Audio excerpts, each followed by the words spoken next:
आइए देख लेते हैं कौन कौन से बहुत ही इम्पॉर्टेंट पॉइंट्स हैं और ये वैकेंसी हमारे लिए स्पेशली कितनी इम्पॉर्टेंट है। बिकॉज देखिए, वैकेंसी का आना ही बहुत बड़ी बात नहीं होती है। हमारे लिए वो वैकेंसी कितनी बेनिफिशियल साबित हो सकती है या फिर हमें उससे कितने बेनिफिट्स मिल सकते हैं, दैट इज़ इम्पॉर्टेंट। ठीक है, तो इसके जो इम्पॉर्टेंट पॉइंट्स हैं वो हम डिस्कस करते हैं, फिर डिसीजन आपका है कि आपको क्या करना है क्या नहीं करना है। राइट, देखिए कितनी बेनिफिशियल है आपके लिए और क्या आप इस वैकेंसी के साथ जाना चाहते हैं तो ज़रूर भरिए। आइए देखते हैं। जैसा कि आप सबको पता है 8000 इसके अंदर पोस्ट हैं, 8000 वैकेंसी है, 2020 की है, लेटेस्ट वैकेंसी है। देख के इसको एक बहुत ज़्यादा हड़कंप सा मच गया है। बहुत सारी फेक न्यूज़ भी है कि ये तो पूरी फ्रॉड वैकेंसी होती है। तो सारी चीज़ों के बारे में हम डिस्कस करेंगे कि क्या, क्यों और कैसे। आर्मी स्कूल के थ्रू ये वैकेंसी निकाली गई है, ये आप सभी को पता है। 3 स्टेजेस में ये वैकेंसी कंप्लीट होगी। इसमें 3 स्टेजेस होंगी, जिसमें कि एक ऑनलाइन स्क्रीनिंग होगी आपकी फर्स्ट स्टेज, सेकंड स्टेज होगी आपकी जो आप फॉर्म फिल करेंगे स्कोर कार्ड आने के बाद में इंटरव्यू, और थर्ड होगी जिसमें कि आपकी कंप्यूटर स्किल्स चेक करी जाएंगी, टीचिंग स्किल्स आपकी चेक करी जाएंगी। तो ये आपकी 3 स्टेजेस में आके कंप्लीट होगी। ये वैकेंसी पीआरटी, टीजीटी, पीजीटी तीनों के लिए ही है। राइट, टेट या सीटेट इसमें ज़रूरी है या फिर नहीं है। बीएड इसमें मस्ट है, बीएड आपका होना ही होना चाहिए। टेट या सीटेट ज़रूरी है कि नहीं?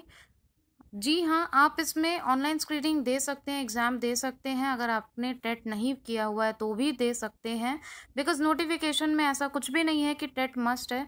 लेकिन ये सीबीएसई की है तो इसमें टेट तो मस्ट होगा ही होगा, इसके बिना रिक्रूटमेंट नहीं होगा। और 3 साल तक, जब तक कि आपका टेट कंप्लीट नहीं हो जाता है और नहीं है आपके पास टेट का कोई सर्टिफिकेट, तो आप एडहॉक पे रहेंगे। तो आपको टेट तो करना ज़रूरी है। एग्ज़ाम आप दे सकते हैं, शुड अचीव 50% स्कोर। और जो भी आप स्क्रीनिंग टेस्ट जब देंगे, जब आप फर्स्ट स्टेज को कवर करने के लिए जाते हैं, जब आप वो एग्ज़ाम आपका ऑनलाइन ही होगा, तो 50% एग्रीगेट आपको स्कोर करना होता है। उतना मतलब आपका स्कोर होना चाहिए। उससे ज़्यादा हो तो आपको पता है कोई बुराई है ही नहीं, लेकिन 50% तो एटलीस्ट आपका स्कोर होना चाहिए। तो अब आइए देख लेते हैं इन पॉइंट्स को थोड़ा और डिटेल में, जिनसे हमें चीज़ें और ज़्यादा क्लियर हो जाएंगी। तो आइए उन सब के बारे में बात कर लेते हैं। अब अगर हम बात करें कि जो पीआरटी की हमारी वैकेंसी है, पीआरटी में क्या क्या होना चाहिए, क्वालिफ़िकेशन क्या होनी चाहिए, तो पीआरटी में आपका बीएड ज़रूरी है और ग्रेजुएशन ज़रूरी है, जिसमें कि आपके 50% स्कोर होने ही होने चाहिए। 50% स्कोर के बिना आप इसको नहीं फिल कर सकते हैं। 50% आपका होना चाहिए ग्रेजुएशन में।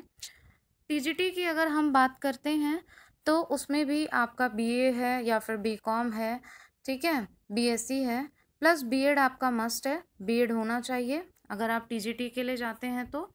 और उसमें भी 50% आपका मांगा ही गया है ग्रेजुएशन में। पीजीटी की अगर हम बात करते हैं तो पीजीटी में हमारा एमए, एमकॉम, जो जिस स्ट्रीम से भी आपने किया है, प्लस बीएड इज़ मस्ट। ठीक है, बीएड आपका उसमें भी होना चाहिए। तो बीएड, तो ये पॉइंट तो आपका क्लियर अच्छे से हो, इसलिए आप बिल्कुल कंफ्यूज मत होइएगा, बार बार पूछे मैम इसमें भी है इसमें भी है। नहीं, आपको कंफ्यूज होने की कोई ज़रूरत नहीं है। बीएड तो देखिए मस्ट है। अगर आपने बीएड नहीं किया हुआ है तो आप इस फॉर्म को बिल्कुल नहीं भर सकते हैं। तो ये तो हो गए इन तीनों की बात कि क्या क्या क्वालिफ़िकेशंस ज़रूरी हैं। अब अगर हम बात करते हैं कि इसमें एज कितनी होनी चाहिए, तो एज आपकी 40 इयर्स की आपकी एज होनी चाहिए। ठीक है, और एक्सपीरियंस उसमें आपको अगर जैसे 5 ईयर्स से कम का एक्सपीरियंस है, 5 ईयर्स से कम का एक्सपीरियंस है, तो आपकी एज 40 इयर्स होनी चाहिए। और अगर 5 ईयर्स से ज़्यादा का एक्सपीरियंस है आपको, ठीक है, मोर देन 5 है, तो आप 57 भी आपकी एज कंसिडर की जा सकती है। 57 की एज तक भी आप एग्ज़ाम दे सकते हैं, कंसिडर की क्या जा सकती है, आप 57 की एज तक भी दे सकते हैं। तो it's a kind of inspirational fact कि मतलब कितनी अच्छी बात है एक 60 साल को आप कंप्लीट करने जा रहे हैं और आप एग्ज़ाम में बैठ सकते हैं। इसीलिए मैं हमेशा कहती हूँ कि लर्निंग की कोई स्टेज नहीं होती है भाई। लर्निंग की एक्चुअली में कोई स्टेज नहीं होती है। Are each and every step of life, the moment we are living, वो आपकी लर्निंग स्टेज है। हमेशा आप कुछ ना कुछ सीखते हैं। In fact I am a learner. ठीक है, तो ये हो गया आपका एज वाला फैक्टर क्लियर। प्लस आपका इसमें नेगेटिव मार्किंग है, मोस्ट इम्पॉर्टेंट। आप पूछेंगे बाद में, नेगेटिव मार्किंग बिल्कुल है। 0.25 आपकी नेगेटिव मार्किंग है। 1/4 पार्ट आपका कटता है मार्क्स। तो नेगेटिव मार्किंग का आपको ध्यान में रखना है। ये आपका तो टीजीटी पीजीटी में भी नेगेटिव मार्किंग होती है, तो उसमें इसमें भी आपकी नेगेटिव मार्किंग होगी।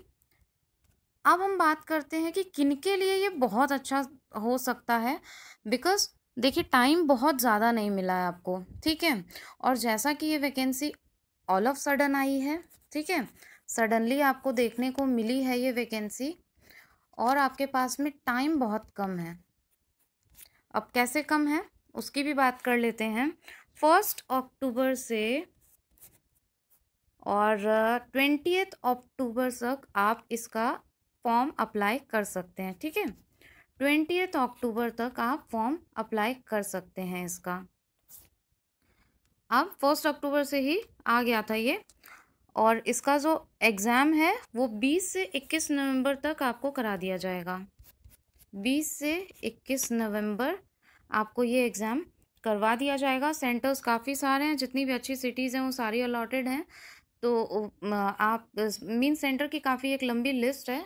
जब आप इसकी गवर्नमेंट वेबसाइट पे जाएंगे तो आपको सारी नॉलेज हो जाएगी। मैं आपको डिस्क्रिप्शन बॉक्स में भी प्रोवाइड कर दूंगी, तो वो आप इजीली देख सकते हैं। तो सेंटर का सिलेक्शन अकॉर्डिंगली आप कर सकते हैं। अब हम बात करते हैं स्कोर। जैसे हमने डिस्कस कर लिया, 50% ज़रूरी है। अब जो आपका इम्पॉर्टेंट पॉइंट रह जाता है वो है 20 अक्टूबर इसकी लास्ट डेट है, ये आप ध्यान में रखिएगा। फॉर्म की अगर बात करते हैं तो 500 रुपीज़ लगेंगे, जनरल के, ओबीसी के और SC ST के भी, ठीक है। इसमें कोई फ़ी को लेकर के कोई कंसेशन नहीं दिया गया है आपको। 500 जो है इसकी फॉर्म की फ़ी है, तो वो आपको पे करनी ही करनी है। अब जरा हम इसके पैटर्न पे बात कर लेते हैं। पैटर्न इसका क्या रहना चाहिए। पैटर्न में हम देखें तो जो इसका PRT का पैटर्न है उसमें आएगा आपका 90 मार्क्स का पेपर, ठीक है। वो आपका आएगा 90 मार्क्स का। बाकी अगर हम बात करते हैं TGT और PGT की, तो इसके अंदर आपका सब्जेक्टिव पेपर भी रहेगा। मींस ये भी 2 पार्ट रहेंगे, 90% के, 90 मार्क्स के। हमसे भी गलती हो जाती है कभी कभी। तो 90 मार्क्स के 2 रहेंगे। इसमें आपको एक तो आपका सब्जेक्टिव रहेगा, ठीक है, सब्जेक्ट से ही रिलेटेड रहेगा। मान लीजिए आप इंग्लिश के हैं तो इंग्लिश का सब्जेक्टिव पेपर रहेगा, 90 मार्क्स का ही है, तो आपको अच्छे से वो करना है। और बाकी जो 90 मार्क्स का रहेगा उसमें जनरल मींस GK, रीजनिंग, ये सारी चीज़ें IT से रिलेटेड, इंग्लिश और पेडागोजी। ऑफ कोर्स पेडागोजी एक क्वेश्चंस आपको देखने को मिलेंगे, some points of CDP also. तो ये सारी चीज़ें रहेंगी। और मोस्ट इम्पॉर्टेंट थिंग, जो 50% का हमने स्कोर की बात की है, वो ऐसा नहीं है कि दोनों में मिला के, मीन्स TGT PGT में लाइक 90 मार्क्स का पेपर है तो दोनों में मिला के आपको 50% लाना है, नहीं जी। आपको इंडिविजुअल 90 मार्क्स का ये A है तो इसमें 50 और इसमें दोनों में एग्रीगेट आपको 50% तो मीन्स लेना ही लेना है। मीन्स आपका अचीव करना है, इतना आपका आना चाहिए, राइट। PRT में सिर्फ 90 मार्क्स का होगा पेपर।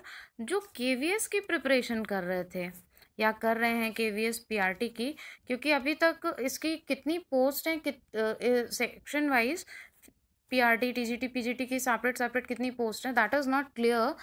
बट ये आगे क्लियर हो जाएगा। लेकिन जहाँ तक है PRT में ही इसकी मोर देन 1000 और 2000 अराउंड इसकी वैकेंसी होगी PRT में।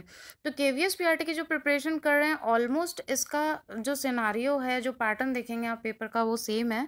तो उनके लिए ये प्रॉफिटेबल होगा, उनके लिए बहुत अच्छी मदद हो जाएगी इससे, ठीक है। तो वो अच्छे से इसको प्रिपेयर कर सकते हैं। और अगर हम टाइम की बात देखें तो टाइम आपके पास में अराउंड 2 मंथ मान लीजिए, अक्टूबर पूरा है, नवंबर 20 तक या 21-22 तक आपका जो एग्ज़ाम हो जाएगा। तो अराउंड 2 मंथ है आपके पास में। अगर आप पहले से प्रिपरेशन कर रहे हैं तो और भी अच्छा है। बाकी सब्जेक्ट, अगर आप इंग्लिश से हैं तो सब्जेक्टिव प्रिपरेशन तो आपकी हो ही रही है। बाकी 90 मार्क्स का जो ये मेंटल एबिलिटी वाला पेपर है उसको भी आप अच्छे से प्रिपेयर कर लीजिए, तो आप इसको दे सकते हैं। अब हम बात करें स्कोर कार्ड। ये जो स्कोर कार्ड की बात हो रही है, तो ये स्कोर कार्ड क्या है, राइट? एक्चुअली बात ऐसी है कि जब आप फर्स्ट स्टेज इसकी क्वालिफाई करते हैं, मींस जब आप ऑनलाइन स्क्रीनिंग का टाइम जो वो एग्ज़ाम है, वो फर्स्ट स्टेप है, जब उस स्टेज को क्लियर करते हैं तो उसके अंदर आपको एज अ जैसे आपको टेट में सर्टिफिकेट मिलता है इन द सेम वे आपको उसके अंदर भी एक स्कोर कार्ड मिलेगा। उसको स्कोर कार्ड बोलते हैं। It is also kind of certificate, जो कि आपको एलिजिबिलिटी काइंड ऑफ टेस्ट है, आपको क्वालिफाइंग दिखाता है। अगर आप उसको क्वालिफाई कर लेते हैं तो जो भी अपकमिंग वैकेंसी आएगी या फिर पेपर के थ्रू या वेबसाइट के थ्रू, जो भी ये आपके आसपास के कंटाइनमेंट वाले एरिया से या फिर जहाँ से भी ये वैकेंसी निकालते हैं, तो आपको पता चल जाएगा और फिर आप जाके उसमें स्कूल में अप्लाई कर सकते हैं। बट उसके बाद भी ऐसा नहीं है कि जैसे ही आपको स्कोर कार्ड मिल गया तो स्कोर कार्ड से डेफिनेट हो जाएगा that yes you are eligible for this post. No, score card से आप उसके लिए एलिजिबल नहीं होगे। बाकी की जो 2 स्टेजेस हैं वो आपको फुलफ़िल करनी पड़ेगी, वो आपको क्वालिफाई करनी पड़ेगी। और वो 2 स्टेजेस आपकी होंगी, एक तो कंप्यूटर स्किल की है जो कि 3rd स्टेज है, टीचिंग स्किल। दूसरा आपका इंटरव्यू होगा, ठीक है? तो वो एक्चुअली देखिए कंडक्ट कराया जाएगा स्कूल मैनेजमेंट का जो हेडक्वार्टर होता है उसके थ्रू, जिसमें आपकी टीचिंग स्किल्स, जैसे कि जनरल आप प्राइवेट स्कूल्स में होते हैं तो उसमें क्या होता है सेम उसी तरीके से, तो उस चीज़ को देखा जाएगा। That depends on them. हो सकता है आपका ना भी हो, उन्हें ऐसी ज़रूरत ना फील हो, बट एक नॉर्मल इंटरव्यू तो होता ही होता है पेरेंट्स के लिए, तो दैट डिपेंड्स ऑन देम। हो सकता है हो जाए। तो ये प्रोसेस है। और उसी तरीके का एक सर्टिफिकेट टाइप का मिलता है आपको स्कोर कार्ड का, और उसमें नोटिफिकेशन में भी क्लियर लिखा हुआ है कि ये कोई ये एलिजिबल नहीं करता है इसको स्कोर कार्ड मिलने से कि आप कहीं पे भी जॉब आपको मिल सकती है और आपकी जॉब जो है पक्की है, ठीक है? आगे की 2 स्टेजेस आपको पास करनी है। ये टेट की तरह ही है, जैसे आपको मिलता है उसके बाद में वैकेंसी आएगी 70, 80, 100 जिस भी अकॉर्डिंग टू द एरिया, और उसकी इन्फॉर्मेशन आपको मिल जाएगी और आप जाके वो स्कोर कार्ड दिखा सकते हो और आगे का स्टेप जो है वो आप फॉलो कर सकते हो, right? So this was the point. Now will discuss some of the very important and major points, जो कि सिर्फ इस वैकेंसी के लिए ही नहीं, ओवरऑल हमारे करियर के लिए बहुत इंपॉर्टेंट है, ठीक है? तो वॉच टिल एंड।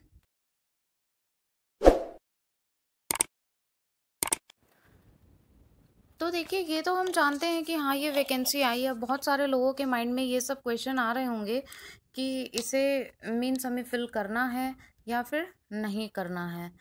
तो अगर ये दुविधा आपके मन में है तो देखिए, हर इंसान का कोई ना कोई टारगेट फिक्स होता है, राइट? अगर हम बात करें, हम यहाँ पे टीजीटी पीजीटी की प्रिपरेशन करते हैं तो हमारा एक टारगेट फिक्स है कि नहीं, हमें टीजीटी या पीजीटी जो भी टारगेट बना है उसको करना ही है। मैं हमेशा एस्पिरेंट्स को बोलती हूँ कि आप दोनों नाव में सवार होके कभी ना चलें। इसका ये मतलब नहीं है कि आपका सब्जेक्ट इंग्लिश है, कुछ राइटर्स आपने पढ़ रखे हैं, आप प्रिपरेशन कर रहे हैं, तो आप टीजीटी और पीजीटी दोनों के पीछे लग जाए। नहीं, टारगेट हमेशा अपना फिक्स रखिए, क्योंकि देखिए सॉलिड अगर आपको अचीव करना है, इतना ईजी नहीं है कुछ भी अचीव करना। I am not questioning anyone कि आप दोनों कर नहीं सकते हो, करने वाला तो कुछ भी कर सकता है, लेकिन अगर कॉमनली हम देखें तो आपको पहले एक चीज़ पे फोकस करना चाहिए और तभी बहुत फ्रूटफुल रिजल्ट आपको मिलता भी है, राइट? तो पहले आप अपना टारगेट फिक्स करिए कि भाई आपको टीजीटी लेना है, आपको पीजीटी लेना है। बीच में लाइक अगर केवीएस की कोई प्रिपरेशन कर रहा है, केवीएस पीआरटी की, तो यस आपको ये फॉर्म ज़रूर भरना चाहिए। और अगर आपको लगता है कि हाँ हमें एग्ज़ाम में अपेयर होना है तो भरें आप फॉर्म भरने में कोई बुराई नहीं है। लेकिन देखिए, मेरा ये पर्सनल ओपिनियन है कि अपने टारगेट को तो कभी पीछे नहीं छोड़ना चाहिए, ठीक है? ठीक है, बीच में वैकेंसी आई है, आप इसको भी फिल करिए, इसकी भी प्रिपरेशन करिए। सब्जेक्टिव है वैसे भी, अगर टीजीटी पीजीटी के लिए आप देते हैं तो आपको सब्जेक्ट की प्रिपरेशन करनी ही है इंग्लिश की, तो वो प्रिपरेशन आप करिए, इससे भी आपको वो प्रिपरेशन हो ही जाएगी। अगर आप इंग्लिश की करते हैं तो, और आप खुद को एक इवैल्यूएट भी कर लेंगे, एक आईना आपके सामने आ जाएगा कि जी हाँ, आपके अंदर कितना कॉन्फिडेंस है और कितने क्वेश्चंस आप कर रहे हैं। तो आपके कॉन्फिडेंस की भी एक चेकिंग हो जाएगी, सेल्फ इवैल्यूएशन हो जाएगा और आप देख लोगे कि आपकी प्रिपरेशन कैसी जा रही है या फिर कैसी नहीं जा रही है। दूसरी बात, सक्सेस वही होता है जो रेगुलर लगा रहता है। इसको आप मानिए या नहीं मानिए, ठीक है। ये डिस्कशन नॉर्मल भी है और बहुत इम्पॉर्टेंट भी है, और ये भी कह सकते हैं कि इसके ऊपर बहस करना बहुत ज़रूरी था। बहस इन द सेंस एक जनरल डिस्कशन करना बहुत ज़रूरी था। पता नहीं आपको ये वीडियो कब मिले, बट हाँ, आपको अपना एक ट्रैक चूज़ करने में ये वीडियो ज़रूर हेल्प करेगी। देखिए, जब भी मेरे मन में कोई ऐसी बात आती है रिलेटेड टू करियर और related to career orientation, because इस चैनल से बहुत से ऐसे सब्सक्राइबर्स जुड़े हुए हैं जो बहुत ही करियर ओरिएंटेड हैं। तो मेरे ज़हन में कोई भी ऐसी बात होती है तो always I just want to discuss with them, ठीक है?